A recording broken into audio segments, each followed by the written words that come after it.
Hola, ¿qué tal? Espero que te encuentres muy bien el día de hoy. Y si no es así, pues te envío un gran abrazo fortalecedor donde quiera que te encuentres. El día de hoy haremos uno de los viajes más interesantes y fascinantes sobre el origen de la bicicleta, ya que por fin descubriremos de dónde proviene este maravilloso artefacto decimonónico, pero sobre todo, cómo es que fue concebido en medio de uno de los cataclismos mundiales más devastadores de la humanidad. Así que, a pedalear. Pero antes de iniciar, tengo que decirte que este episodio será la última pieza de esta microaventura que he denominado El origen de la bicicleta, la cual consta de 5 maravillosos viajes, incluido este, y que por supuesto te recomiendo escucharlos. En estos viajes recorrimos distintos países: China, Italia, Francia, Rusia y Alemania, en busca de la paternidad de la bicicleta. Todos, todas y todes somos hijos de Pedro Páramo, nos dice Delia Morillo a propósito de una búsqueda de nuestro origen paternal, en este caso, el de la bicicleta. Así que, ahora sí, a pedalear. Al andar en bicicleta, conocemos, fraternizamos, nos sentimos libres, apreciamos más la vida y al mismo tiempo vamos dejando huellas en el camino que servirán de guía para los ciclistas del futuro. En este podcast te contaré algunas de esas cosas extraordinarias que suceden al andar en bicicleta, de aventuras, de historias, de libros, de viajes y de experiencias que cambiaron mi forma de ver la vida. Yo soy Víctor Reyes y seré tu compañero de viaje en esta aventura.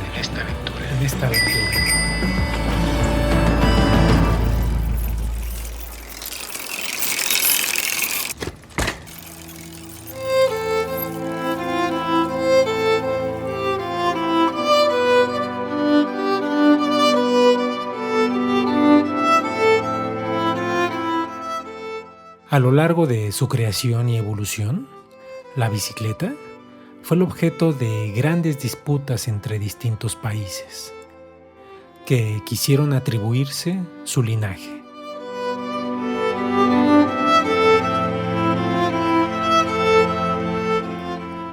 Chinos, italianos, franceses, rusos y alemanes constituyeron poderosas historias que plasmaron en libros y periódicos, y hasta en estudios historiográficos.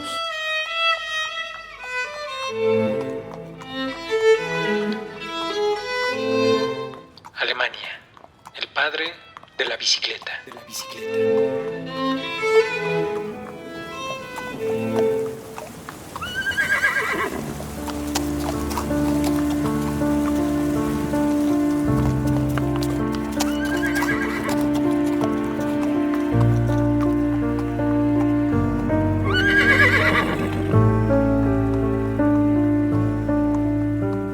Desde su ventana, el profesor Taldraes miraba preocupado cómo pasaban las personas con sus caballos flacos y enfermos.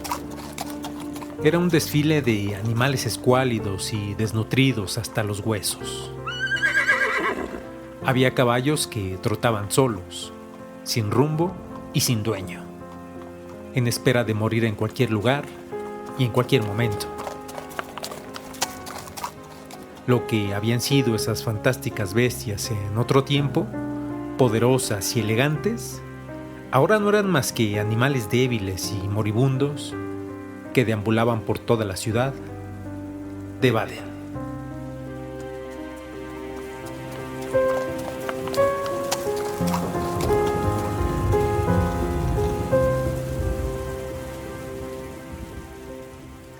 Eran tiempos muy difíciles, se decía el profesor Karl, mientras seguía parado frente a la ventana.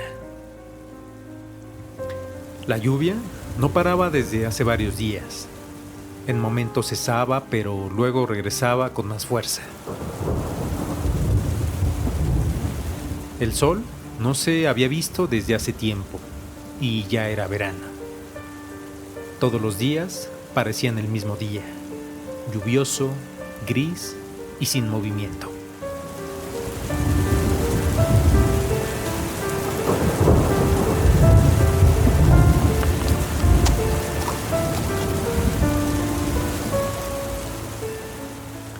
Las cosechas de grano y de papas se habían podrido en los campos de cultivo, lo que provocó que no hubiera suficiente comida para todos.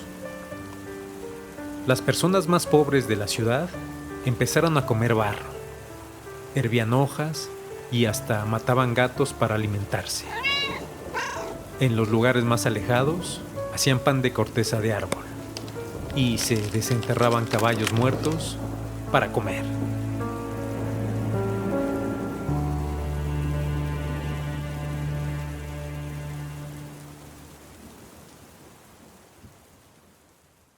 Entre todas las preocupaciones que tenía el profesor Karl Drais, una de las más inmediatas, no solo para él sino para toda la ciudad, era resolver el problema del transporte.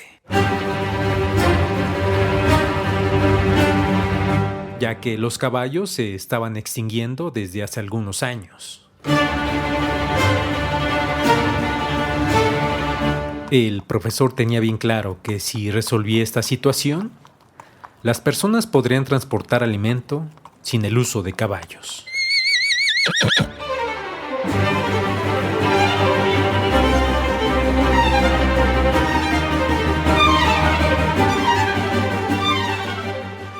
El compromiso que mantenía el profesor con las personas lo adquirió desde que era estudiante. Una frase que había leído en una vieja enciclopedia llamada Diderot marcaría para siempre este compromiso. Que no muriéramos sin haber prestado servicio a la raza humana. Que no muriéramos sin haber prestado servicio a la raza humana. Esta consigna se la tomó muy en serio el joven estudiante y desde entonces se preparó para aplicarla.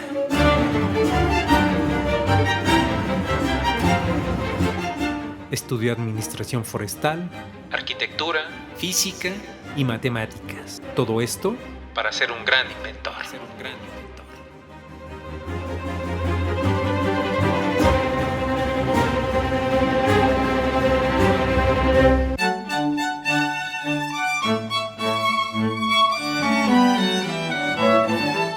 A pesar de la situación que estaba atravesando la ciudad, el profesor Karl se tomaba tiempo para reflexionar. Su lugar favorito era la ventana del estudio, la cual le permitía ver parte de la ciudad y también el Rin, el río más largo de Alemania.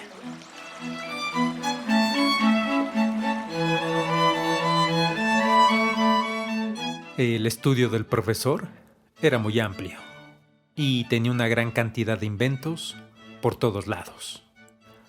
Algunos de estos ya muy avanzados y otros que ya había dejado. También tenía otros inventos que conservaba con mucho aprecio, porque los había construido cuando era niño.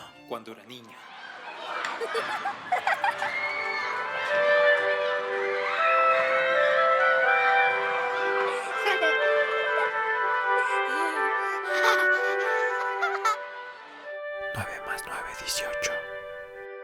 8 más 9, 17. 1817. Son las palabras que el niño Karl murmuraba al resolver un examen final de matemáticas. Sus compañeros de clase, que eran marginalmente malvados con él, se convertían en los mejores amigos justo en esos momentos de examen. Y con voz muy baja, casi imperceptible para el profesor, sus compañeros le decían: Karl, pásame las respuestas. El pequeño Karl sabía que esta práctica no era buena. Después de todo, él también se estaba jugando el pellejo si lo llegaba a descubrir el profesor. Por otro lado, el pequeño Karl también sabía que si no les pasaba las respuestas a sus compañeros, podría recibir una golpiza de estos aprendices de malhechores, como los denominaba él en secreto. Así que no tenía opción. Y es aquí donde el niño Karl Empezó a develar su ingenio. Inventaba señas especiales, ideaba formas escritas para ser decodificadas y construía dispositivos lanzapapelitos. Sus compañeros de clase quedaban absortos ante estas complejas pero efectivas formas de compartir las respuestas. Al final, los compañeros de Carl siempre exentaban sus exámenes, gracias a él, y nunca se lo agradecían. Con estos juegos primarios, el niño Carl aprendió desde muy temprana edad a inventar y resolver cosas para los demás.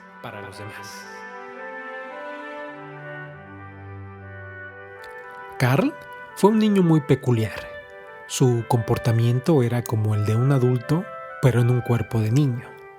Es como si supiera desde muy temprana edad para qué había venido a este mundo. Cosa que muchos seres humanos no descifran hasta una edad muy avanzada. El niño Carl tenía un brillo muy peculiar en los ojos, que revelaban un profundo deseo de descubrimiento. Su madre Margarita, una baronesa muy respetada de Catteltal, sabía perfectamente cómo era su hijo y también sabía cómo era tratado en la escuela y en otros lugares. Ella siempre lo defendió hasta donde podía. Inclusive, podría decirse que la baronesa sabía el tumultuoso futuro que le depararía a su hijo Carl. Después de todo, una madre sabe más de ti que tú de ti mismo.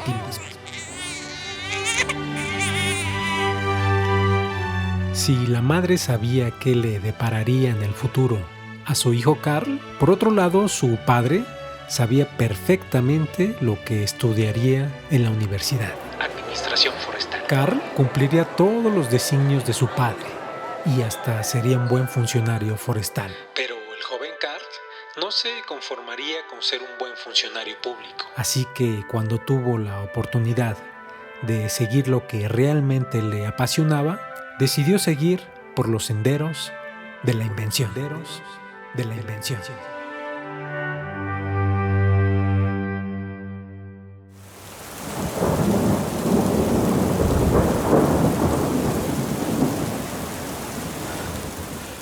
Cansado pero motivado, el profesor Carl Drais se dirigió al cuarto principal de su estudio y continuar con los trabajos de lo que él denominaba el invento más ambicioso de su vida, la Love Machine, o máquina de correr,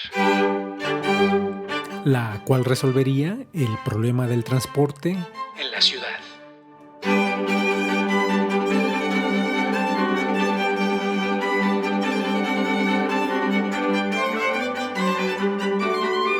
Entre muchas pruebas y ensayos durante todo un año, la máquina de correr ya estaba lista. Solo faltaba calibrar la rueda delantera con el volante. El profesor se encontraba muy estresado, ya que tan solo le quedaba un día para la presentación de su invento ante la sociedad.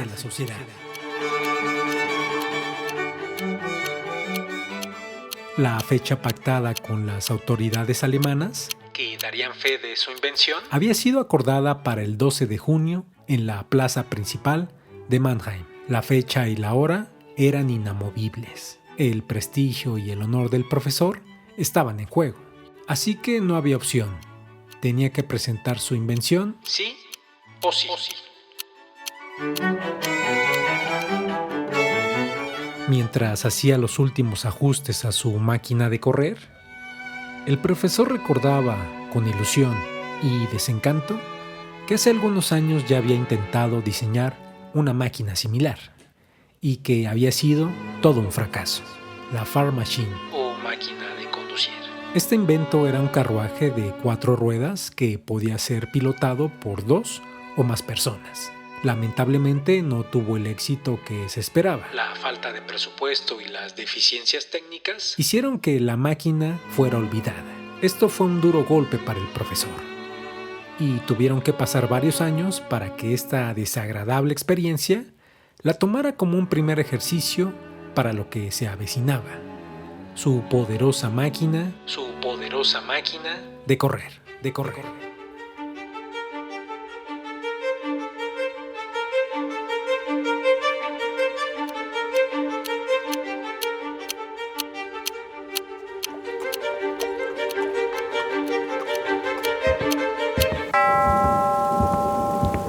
Finalmente, llegó el día de la presentación. El profesor Carr se paró frente a la ventana de su estudio y observó que había dejado de llover. Fue como si el cielo le hubiera concedido el tiempo para la presentación de su invención. Lo agradeció.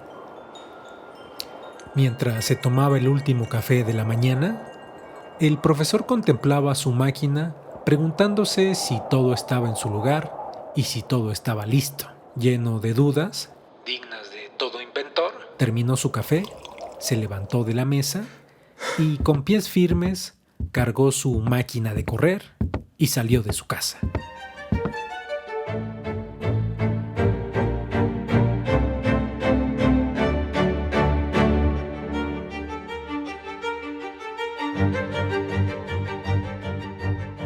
El profesor Carr llegó temprano al centro de Mannheim. Las autoridades alemanas y un gran número de personas ya estaban ahí. Entre aplausos y ovaciones, el profesor entró a la plaza principal con su máquina de correr, cubierta con una gran manta blanca.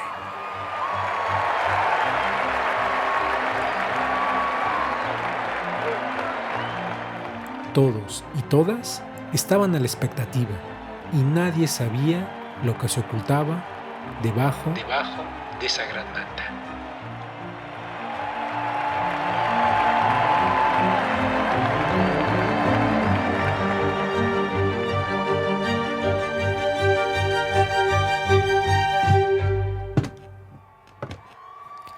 Mientras que el profesor subía al templete, los vitoreos fueron aumentando.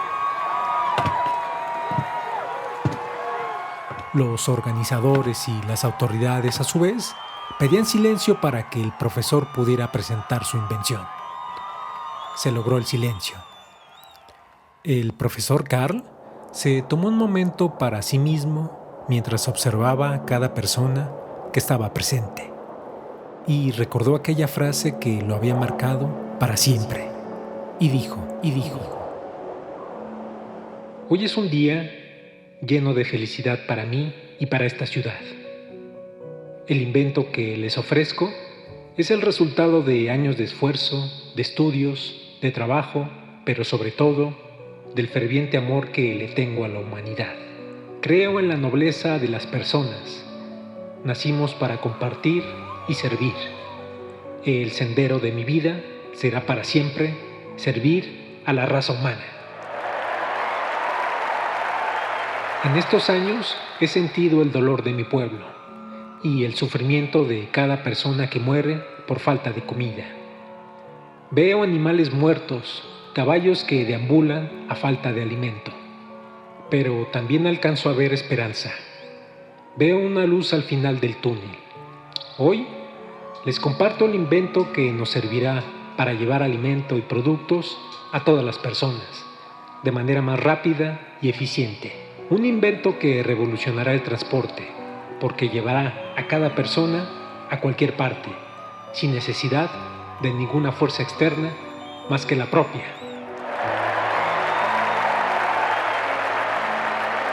El profesor tomó la gran manta blanca que cubría su invención y la quitó muy rápido. Les presento la máquina de correr, la máquina que sustituirá a los caballos. Esta máquina la puede manejar cualquier persona. Ofrece autonomía y, con las debidas condiciones, mayor velocidad. Cuando las carreteras estén secas y firmes, la máquina de correr puede alcanzar una velocidad de 14 kilómetros por hora, lo que equivale al galope de un caballo. Y cuando se encuentre en un descenso, alcanzará la velocidad equivalente a un caballo a toda velocidad. Compañeros y compañeras, la máquina de correr nos superhumaniza. Podremos viajar más rápido, más eficaz y, sobre todo, con libertad. Con libertad. Esta es la máquina de la libertad. De la libertad. De la libertad.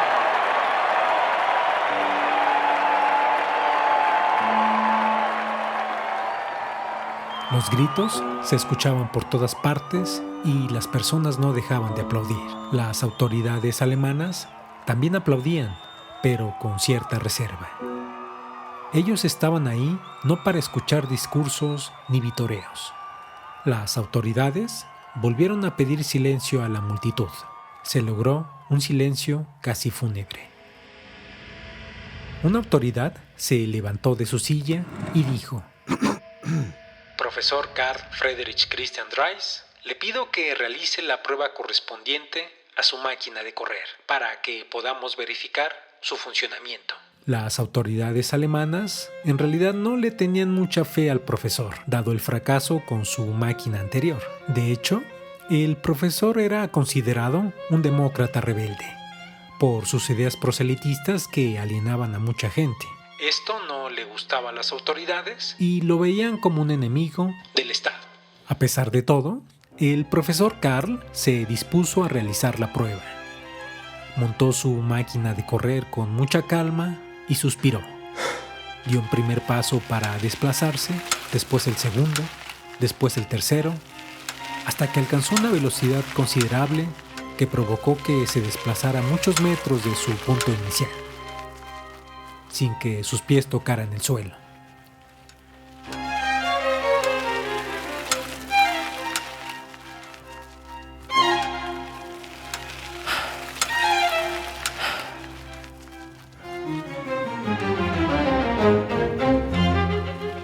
El profesor se paró muy agitado pero seguro.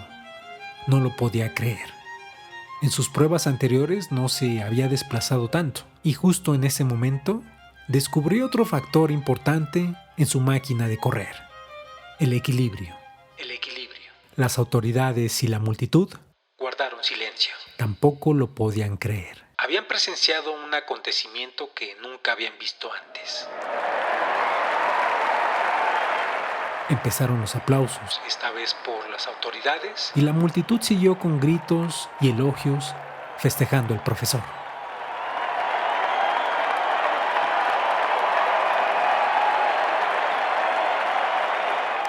Con esta carga de emociones, el profesor volvió a tomar su máquina de correr y les dijo a todos: viajaré hasta la ciudad de Schweftingen, a 16 kilómetros de aquí, para demostrar todo el potencial que tiene esta máquina.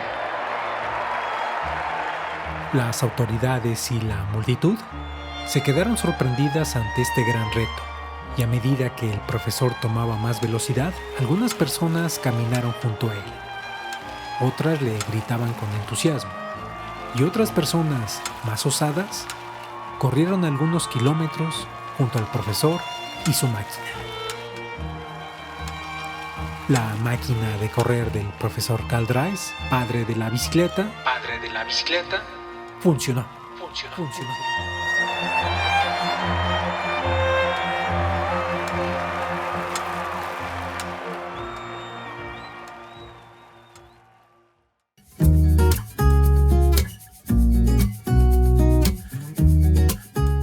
Karl Dreis sin duda fue un hombre contemporáneo.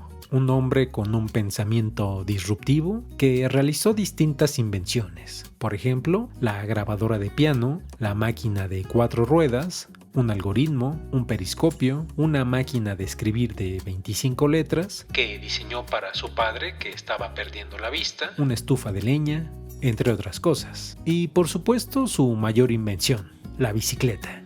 Y a propósito de lo contemporáneo, Juan Villoro, en su libro La figura del mundo, nos dice que la paradoja de lo contemporáneo es que para resistir debe escapar a la costumbre, a la moda y a la opinión generalizada. Alguien es de su tiempo cuando se aparta lo suficiente para advertir el pliegue oculto de la época. Por otro lado, el filósofo Giorgio Agamben nos dice: es en verdad contemporáneo aquel que no coincide a la perfección con su tiempo ni se adecua a sus pretensiones, y es, por ende, en este sentido, inactual. Pero justamente por eso, a partir de ese alejamiento y ese anacronismo, es más capaz que los otros de percibir y aprender su tiempo. Karl Drais sin duda fue un hombre capaz de percibir y aprender de su tiempo, y probablemente también padecía lo que Aristóteles llamaba, en su problema número 30, un dolor del mundo, en el que la creatividad se asocia a este dolor. Por lo tanto, el proceso creativo, así como las perturbaciones mentales, dependen de un pensamiento divergente. En este sentido, ambos estados proponen algo que no está en el mundo. En este caso, para Karl Drais, la bicicleta. Pero el verdadero acontecimiento que precipitó que la bicicleta se estructurara en la cabeza de Karl Drais, nos dice Hans Gerhard, fue el cataclismo mundial, la megaerupción del monte Tambora, en Indonesia, fechado el 10 de abril de 1815. La mayor erupción volcánica registrada de la historia. La revista Cuaderno Cultura Científica describe esta supercolosal erupción de esta manera. La erupción alcanzó el nivel 7 en la escala del índice de explosividad volcánica, cuyo máximo es de 8. Liberó una cantidad de energía equivalente a 800 megatones, 4 veces mayor que la del volcán Krakatoa de 1883. Para dimensionar la potencia que alcanzó el monte Tambora, podemos hacer la siguiente comparación. La bomba nuclear que se lanzó en Nagasaki, Japón, fue de 21 kilotones, mientras que la explosión del monte Tambora fue de 800,000 kilotones, es decir, 800,000 millones de TNT. Esta supercolosal erupción, por supuesto que tuvo grandes efectos mortales, sociales, artísticas y anomalías climáticas globales. Este último efecto es el que se relaciona con la invención de la bicicleta. Después de que el monte Tambora hiciera erupción y de que arrojara montonales de cenizas hacia el cielo, al año siguiente, en 1816, la nube de cenizas alcanzó el hemisferio norte, lo que provocó que llegara menos calor a la superficie del planeta y en consecuencia que hubiera un descenso drástico de temperatura. En distintos países el verano fue miserable por el frío y la pérdida de grandes cosechas. A este desastre climatológico y ecológico se le conoce como el año sin verano, o también se le conoce como el año de la pobreza. En Alemania, por ejemplo, hubo hambruna y los precios de la comida subieron. El valle del río Rin fue uno de los lugares más afectados. Nos dice Hans Gerhard, biógrafo de Karl Drais, que hubo destrucción de cosechas y muerte de caballos a gran escala, lo que llevó a Karl Drais a inventar la bicicleta para resolver el problema del transporte. Por otro lado, la vida de Karl Drais fue tumultuosa. La infamia, los acontecimientos de la época y la política lo castigaron severamente. Inclusive tuvo que huir de Alemania y vivir algunos años en Brasil, debido a que fue atacado por una turba de estudiantes a raíz de una controvertida decisión legal tomada por su padre, que era el juez de mayor rango en Baden. Pero cuando pudo regresar de su exilio en 1827, fue acosado y difamado por las autoridades como un loco y un borracho. La prensa, como siempre pasa, le siguió el juego a las autoridades, apodando a Drais el tonto forestal, y que solo inventaba máquinas inútiles. Acosado,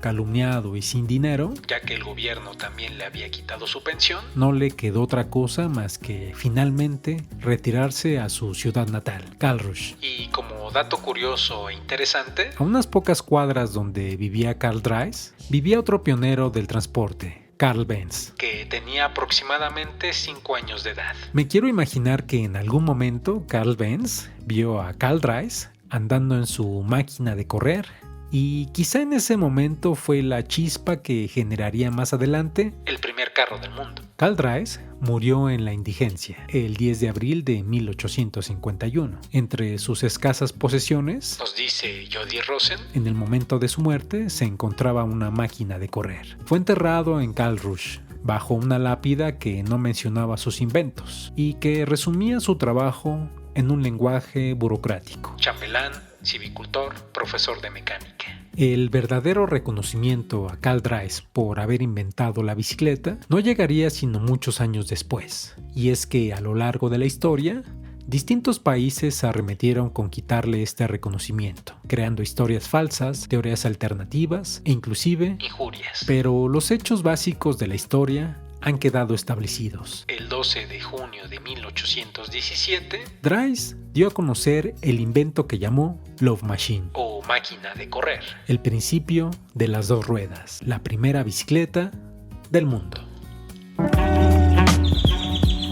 El andar en bicicleta es una producción independiente. La idea, guión, voz y producción son de quien te habla, Víctor Reyes.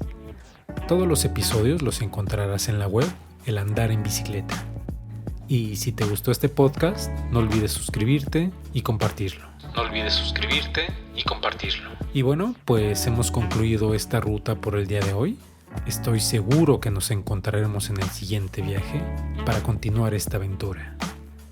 Nos vemos en el camino.